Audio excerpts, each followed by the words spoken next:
Oh God, there's just so much TV to watch. There is too much TV these days. I've said it. I don't have enough time to watch all of this cool stuff that I want to watch. That's it. I quit. I quit. I'm not watching anything ever again. No, I'm only joking. Of course I'm going to watch it. Okay, let's talk Disney Plus. Hi, I'm Phil. Welcome to my channel. This is another one of these quick, kind of just voiceover, not very much going on screen videos because I don't have the time to edit this as a big reaction. There are trailers that I would love to do trailer reactions for with my face in it and everything, but I just don't have time because I'm going on holiday in the morning and I'm working today, so this is all a bit rushed. But let's talk Disney Plus because last night for us in the UK anyway, yesterday, today, even earlier, I don't know what time it was in America, but within the last 24 hours anyway, there was D23, which is Disney's main thing where they announce stuff every year, like a conference type thing where they have big auditoriums, and, you know, they do some announcing at things like Comic-Con, but then they do some at their own special event, D23. Does anybody know what the 23 stands for? I don't. I probably could have looked it up. If you know, put it in the comments below. Anyway, they announced a load of stuff, so I thought I'd give my rapid fire reactions to all the stuff that they have announced that I'm interested in, which is predominantly MCU stuff and Star Wars stuff. That's the kind of stuff I'm interested in. I might give a few reactions on one or two of the other things they've announced as well. So Disney Plus, if you haven't heard, is Disney's new online streaming service that they are launching in November in the US, Canada, and the Netherlands. Not entirely sure why the Netherlands, out of everywhere in Europe, gets it first, but it does. Sometime in November, a few other territories a few weeks later. No release date for the UK yet, which is troubling because some of these shows are starting at launch, and we're not going to be able to see them in the UK. Very sad. They've already announced several shows for this new service. From the MCU specifically, they had already announced Hawkeye, Loki, WandaVision, and Falcon and Winter Soldier. Those are the ones we already knew about. But at D23 yesterday, they announced 3 more shows. So the first of these, I'm really excited about 2 of them. I'm ambivalent about one just because I don't know much about the character. So that one, the one that I'm not massively sure of, is Moon Knight. Now, Moon Knight, the only time I've ever encountered this character is in the Ultimate universe in the comics, in a Ultimate Spider-Man comic. And I can't really remember too much about him. I kind of, in my head, I'm imagining some kind of rich vigilante, kind of slightly mirrored. I believe I read somewhere that he's slightly but kind of very similar parallels to Batman in some ways, but with added mystical powers on top of that. So could be interesting. From what I gather from looking at other people's reactions to this news, he's quite a dark character, and this is a character that people for several years had been presuming would end up on a Netflix show because he's got that darker edge. Now, as I said, I haven't read much of Moon Knight, so I don't know. I don't know what makes him darker, but I gather his storyline is quite dark. Does that fit on the Disney Plus family-friendly service? Who knows? But beyond that, I don't have much reaction to that because I don't know much about the character. But that's the first one they announced. Then we got She-Hulk. Now, I've been wondering if they're going to be introducing She-Hulk to the MCU for a while. It seems the obvious place to go to continue the Hulk brand beyond what we've got with Bruce and his arc. I wonder how they're going to do it though, because in the comics, She-Hulk is Bruce Banner's cousin. She's a lawyer. She has an accident and has to have a blood transfusion from Bruce Banner in order to save her life, and that's how she gets her Hulk powers. Unlike she's a bit more like Professor Hulk, as we've seen in the last MCU movie, but she's like that kind of from the start. She almost constantly stays in her green form, but she's an intelligent green Hulk. Doesn't get quite as bulky as Hulk, as the main Hulk, and I gather that she chooses to stay that way. It's a choice. Now, and she carries on with her day job. Her name's Jennifer, I believe. Have I got that right? Jennifer. And she is a lawyer. And she carries on her day job, but as this Green Hulk. So she appears in courtrooms hulked up, basically, but in a suit. It's I think it's got a lot of potential. What I'm wondering, though, is how they're going to deal with her origin in the MCU, because as we've seen in the MCU so far, back in The Incredible Hulk, Bruce Banner is back when he was played by Edward Norton, is very particular about being careful about where his blood gets, because he knows that his blood can do stuff. So when he was working in that bottling factory in The Incredible Hulk, he was very careful to make when he cut himself, to clean up all the blood and make sure none of it got into any of the bottles, albeit it did and ended up being drunk by Stan Lee, but in his cameo in that movie. But what are they going to do here? If he's that careful, if the MCU version of Bruce Banner is that careful with his blood, why would he agree to a blood transfusion? The only thing I can think of is possibly that it's literally the only way to save her life. Maybe the Banners have a very unique blood type that is unknown to the world before that, and literally his blood is the only one that will save her. They're going to have to come up with something like that, because I can't see him just in the normal course of things agreeing to a blood transfusion, knowing what it does to her. But hey, maybe, if it's life or death, she's definitely going to die if you don't do this blood transfusion. There's a risk something will happen if you do it. He might take the risk. But I'm very excited about this. This is something I've been wanting to see. I thought they might introduce it in a Hulk movie if they ever decided to do another one, but they've decided to go down the television route. I think that's fine. I think it could be very good. And then the third one they announced was Miss Marvel. We can presume this is going to be the current version of Miss Marvel. Obviously in the comics, Carol Danvers at one point was Miss Marvel, and there's been a few others, but I presume it's going to be the one that's in the comics at the moment, which is, I believe her name is Kamala Khan, and she is basically a superhero fangirl. She loves everything about superheroes. She admires them, particularly, I think, Captain Marvel. She has a particular favourite with her, and then she gets some powers and she decides to don the moniker herself of Miss Marvel. It's not granted upon her. I think she just takes that upon herself.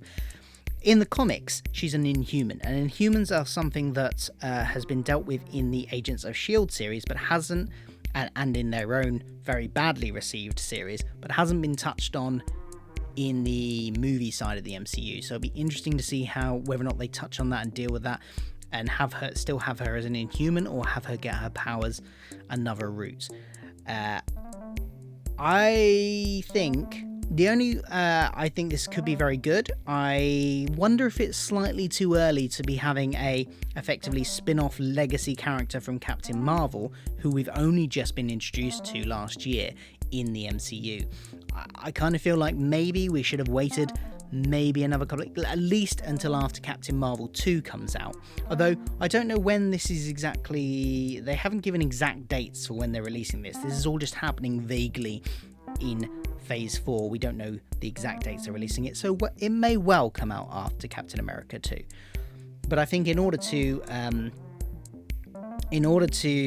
get that to choose that name, she's going to need to have seen Captain Marvel around a bit more on Earth than Captain Marvel has done so far. So I don't think it quite makes sense to do it too soon. I hope this is towards the end of Phase 4. I certainly hope it's after Captain Marvel 2 comes out. But I think it could be very exciting. She has very different powers to Captain Marvel. She didn't get them in anywhere near the same way. It'll be interesting to see. So that's the Marvel stuff. That means there are 7 Marvel series coming in Phase 4. I can't even keep up with the Netflix shows that are already out. I know they're not being produced anymore, but I'm way behind on those.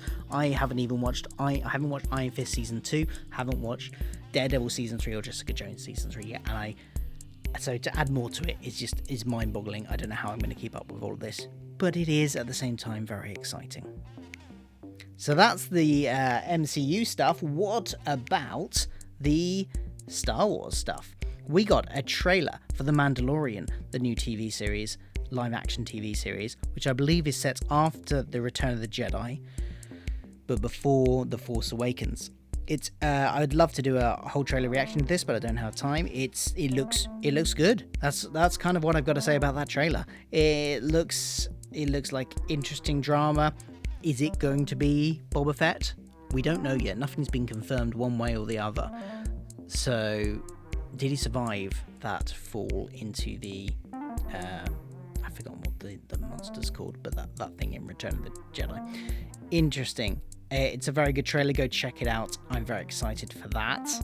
And the biggest bit of Star Wars news was probably that there's going to be, definitely, it was rumoured beforehand, but now confirmed, Ewan McGregor returning as Obi-Wan for an original series on Disney+.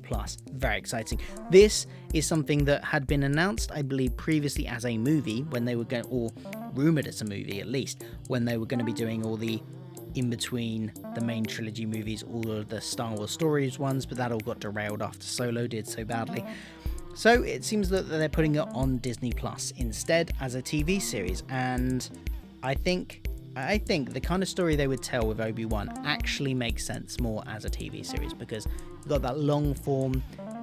You put it into a movie, it has to be a bit more action orientated, and you can't tell as big a story. You can tell a much bigger, wide-scoping story, a much better character piece if you do it as a TV series. So, looking forward to that one as well. It's always good to see Ewan McGregor back, older and wiser Obi-Wan now. Presumably this is set in between the two, the original trilogy, the prequel trilogy, and the original trilogy. So that's exciting too. I think that was all the Star Wars news, wasn't it? In terms of what's on Disney Plus, anyway. Then, just scrolling on the Disney Plus Twitter feed, there are some other things they announced that I'm not massively interested in. Probably the one that I'm most interested in, like I would check it out if I had time, but I'm not overly fast, is the Jeff Goldblum, The World According to Jeff Goldblum, which I think could probably be quite funny, but whether or not I'll get time to check it out is a completely different thing. Jeff Goldblum is, he's a funny man, isn't he? A strange and funny man, but he's captivating to watch. So maybe I'll check that out. There's been a lot of hate I've seen on Twitter for the new live action Lady and the Tramp, which I can, watching the trailer, there's nothing in there that really makes me want to watch it. I'm not a fan of the original animation either, particularly. So, yeah, won't be checking that out, I don't think. Oh, Disney one I missed. Another new season of The Clone Wars is going to premiere in February. That's exciting. I really like the Clone Wars series back when it was in its original run all those years ago. So I'm looking forward to another season of that. Oh, and here's an interesting one that's completely not anything that is geeky sci-fi related. High School Musical, the series. Haven't watched the High School Musical movies in full. I've seen the opening of one, I believe, and I have seen the stage show, High School Musical, the musical, because my sister was in it once for production, and quite enjoyed it. This I quite accept. I'm a musical fan as well, but the High School Musical series was always way too cheesy for me. I didn't think much of the acting, especially in the clips I saw of the first ones. Might have gotten better by the third one as they aged up, I guess, but the acting wasn't great. This, however, looking at the trailer, is going very meta. And you can kind of tell that from the title as well. High School Musical, the series. It's about a school putting on a production of High School Musical, the musical, i.e. the stage show version of High School Musical. So it's all very meta and self-referential in that sense. So I think it's looking at it, it's kind of got a bit of a mockumentary feel to it. So it could be quite good. And I didn't think I would be saying that before I saw the trailer.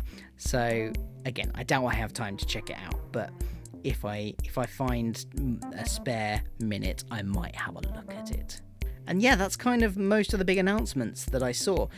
Disney Plus, are you looking forward to this? Does anybody know when it's being launched in the UK? Because I haven't got a clue, and I'm wanting to see these series. The Mandalorian is on from launch in November, which means that as we're not getting it in November in the UK, we're going to be really behind by the time that comes out. Probably have been spoiled to hell, which is really annoying.